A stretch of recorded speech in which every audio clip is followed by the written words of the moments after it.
आषाढी एकादशी म्हणजे काय आणि त्याचे महत्त्व काय आहे?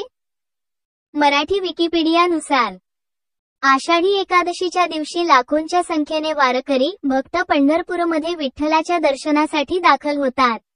आषाढ महिन्यातील शुक्ल पक्षात येणाऱ्या एकादशीला देवशयनी आषाढी एकादशी असे म्हणतात. आध्यात्मिक व धार्मिक दृष्टिकोनातून या दिवसाला खूप महत्त्व आहे. या दिवशी देव निद्रिस्त होतात अशी समजूत आहे.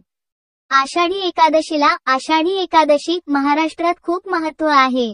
या दिवशी वारकरी पंढरपूर विठ्ठलाच्या विठ्ठल दर्शनासाठी पायी वारी करतात. या दिवसाला देवशयनी एकादशी असेही म्हणतात, कारण या दिवशी भगवान विष्णू क्षीरसागरात क्षीरसागर योगनिद्रा करण्यासाठी जातात असे मानले जाते. आषाढी एकादशीचे महत्त्व. 1. धार्मिक महत्त्व. आषाढी एकादशीला विष्णूची पूजा केली जाते आणि फास्टिंग केला जातो.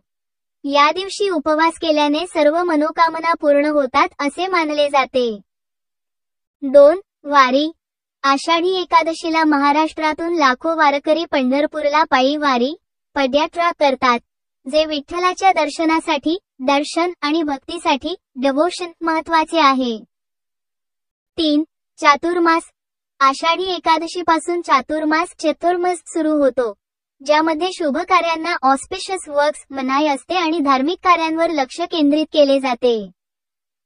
4. पौराणिक कथा. आषाढी एकादशीशी संबंधित अनेक पौराणिक कथा आहेत, ज्या या दिवसाचे महत्त्व वाढवतात. 5. सामाजिक महत्त्व. आषाढी एकादशी एक सामाजिक फेस्टिवल आहे, जिथे लोक एकत्र येतात आणि विठ्ठलाच्या भक्तीत डिव्होशन तल्लीन होतात. आणि 6. आध्यात्मिक महत्त्व. या दिवशी उपवास आणि नामजप केल्याने मन आणि शरीरावर नियंत्रण ठेवण्यास मदत होते, तसेच आध्यात्मिक प्रगती स्पिरिच्युअल प्रोग्रेस साधता येते. एकंदरीत आषाढी एकादशी हे एक महत्त्वाचे धार्मिक आणि सामाजिक पर्व आहे, जे महाराष्ट्रात मोठ्या उत्साहाने आणि भक्तिभावाने साजरे केले जाते.